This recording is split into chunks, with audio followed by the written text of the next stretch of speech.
very busy. As you can imagine, that it's a short notice before the first race, but it is like it is, that I'm using the days to know everybody into the company and to go deeply in detail, but it's a short notice for sure.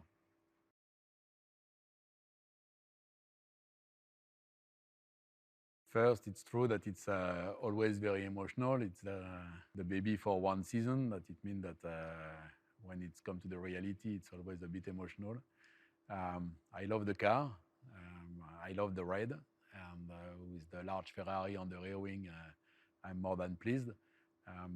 But now, you know, at the end of the day, the most important is the speed of the car. And that I think that we are focused today on delivery, but quite soon we'll be focused on performance.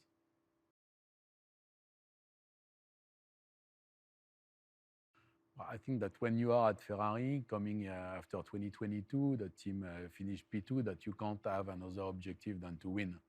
I don't want to say that it will be easy, because I think on the grid that you will have Red Bull and Mercedes with exactly the same target, and only one team will win and only one driver will win the championship. But at the end of the day, we need to have this kind of target. We need to be in the mindset to do a better job tomorrow than today, and to be always trying to improve the system.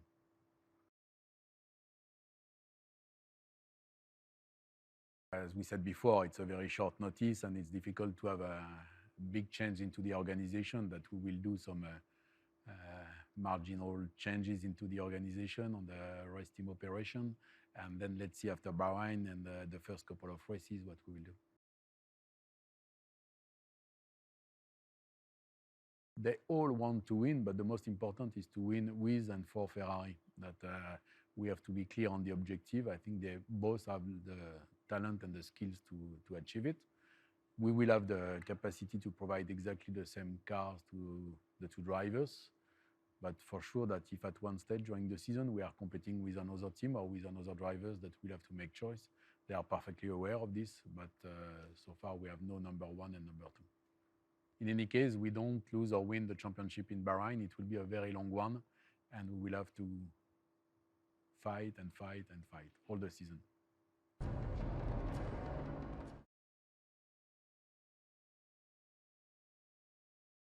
It feels amazing. I mean, it was only 2 minutes ago that I saw it for the first time fully mounted, but it's always an amazing feeling. It means that the start of the season is very soon, which is exciting times. We've been putting a lot of work into the new car, and now it's finally all done. So the test very soon, and then the first race.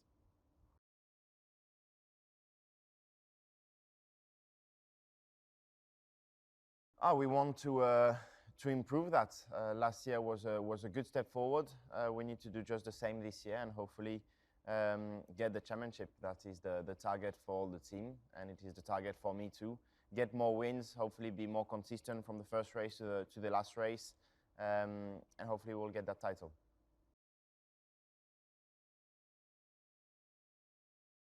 It feels good. We always need to wait before putting the real car on track to obviously correlate all data, but on the simulator it feels positive. There are some differences, so we need to adapt a little bit the driving style, but overall the feeling is good. It seems that the weaknesses that we had last year are better for this year, which was the goal, but we still need to wait the first few real laps before speaking.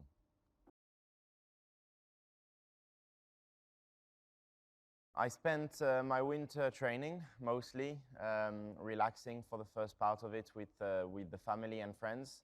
But after that, a lot of training. I went to the mountains in Italy, spent 2-3 weeks there, which was really intense training, but really good. And yeah, that was it. It's actually not that long. It doesn't feel that long, but it's good because I miss racing.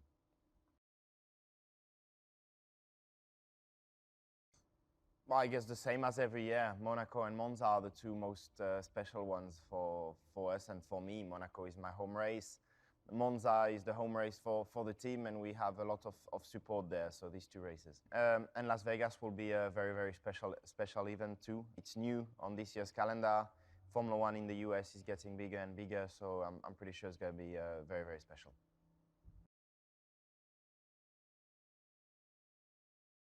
I am not planning to beat Carlos at golf because I am way too far behind. So yeah, hopefully we'll work together well in order to achieve good things on track.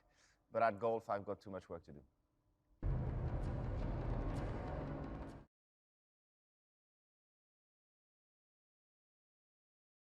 A good one for sure.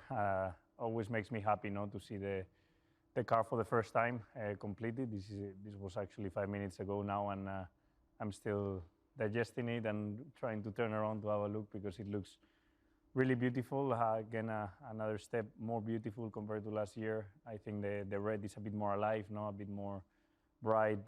The car is a bit more styled, a bit more redefined. Looks like a good evolution from last year, a lot more detail in it, and yeah, I cannot wait to drive it.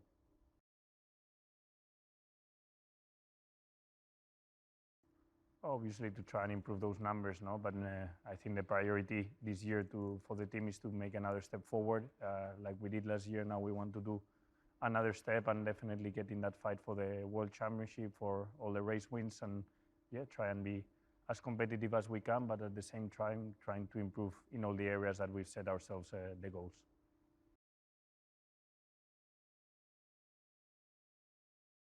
It's been a bit of a long winter because the season finished a bit earlier than what it used to be. So I managed to start my training probably also a bit earlier than other years as I got the rest done earlier on. And yeah, it has felt long, this let's say 2 months since I started my training program.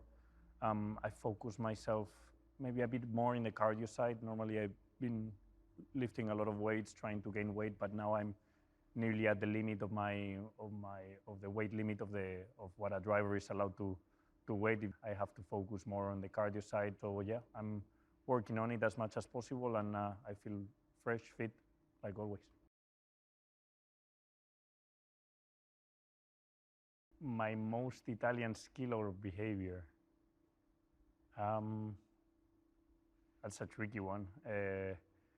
I think most of my behaviors are very similar to Italians, and I feel that when I'm around the mechanics, when I'm around the engineers, obviously people know now by now that I live in Italy, so I feel very Italian in all the ways that I behave and I go about here in Italy. But yeah, behaviors, one particular one, I'm not sure. Maybe the antipasti before lunch for me are very difficult to take out of my diet. Now that I'm trying to lose a kilo before the first race is probably one of the most difficult things to avoid.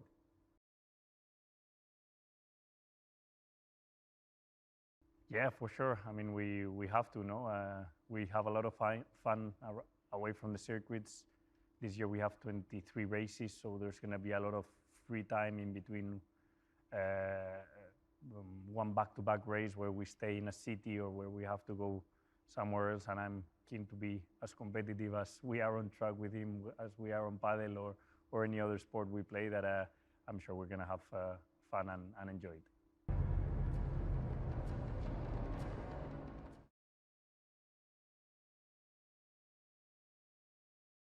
Il lavoro di preparazione alla nuova stagione è solitamente uno dei periodi più intensi dell'anno e anche questo inverno non ha fatto eccezione. Di fatto le power unit sono congelate dallo scorso anno, fluidi inclusi, olio e benzina, e si possono fare modifiche solamente per affidabilità.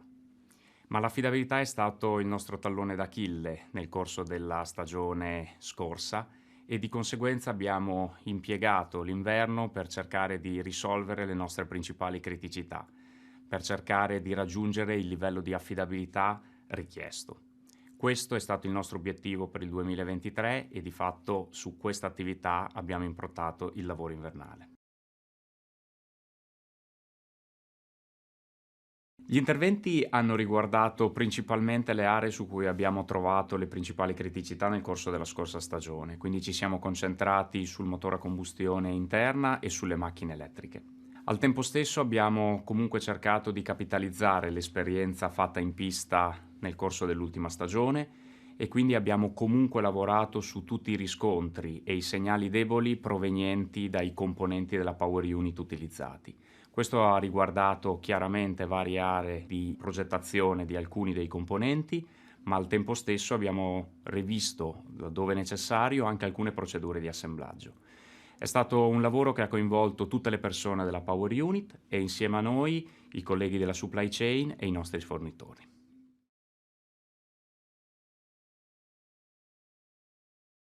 Abbiamo lavorato in tutte le aree cercando di comprendere le cause alla base dei problemi che abbiamo riscontrato in pista e di conseguenza abbiamo sfruttato tutti gli strumenti a nostra disposizione per cercare di risolverli. Di fatto è stato un lavoro che ha riguardato tutte le aree, dalla progettazione fino alla sperimentazione, includendo le aree operative per cercare di testare nuove soluzioni in un tempo decisamente ristretto. Abbiamo comunque sfruttato l'esperienza proveniente dalla seconda parte della stagione dell'anno scorso per poi far evolvere ulteriormente alcuni dei componenti laddove necessario. È un lavoro di fatto che non termina mai e che si basa su un continuo miglioramento dei componenti per cercare di raggiungere il livello di affidabilità richiesto. Stiamo avendo alcuni riscontri positivi a banco su alcuni dei contenuti introdotti, ma come al solito sarà la pista a dirci se avremo fatto un buon lavoro.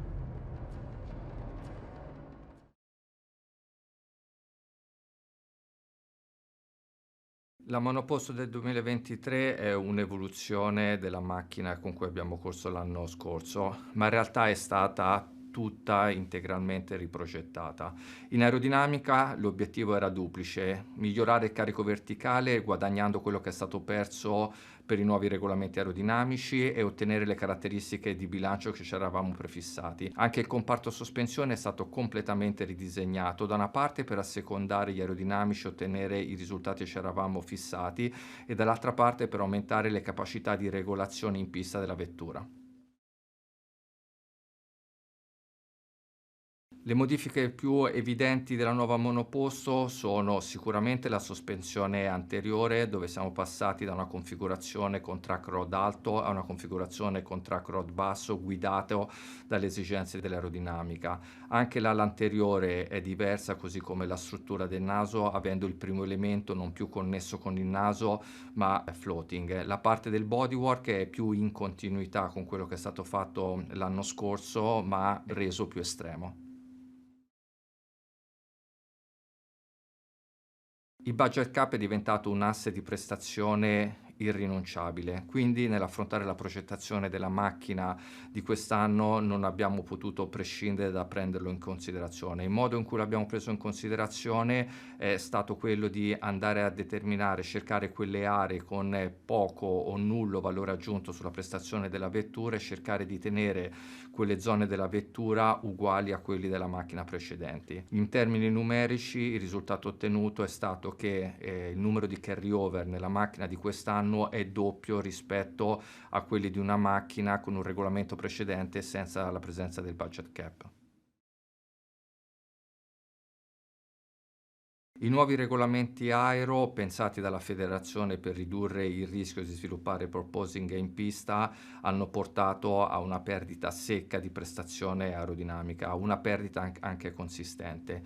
In termini di sviluppo il lavoro non è stato molto dissimile da quello svolto negli anni precedenti e abbiamo dovuto semplicemente riadattare le geometrie della vettura per le nuove strutture di flusso che si sono generate per i nuovi regolamenti.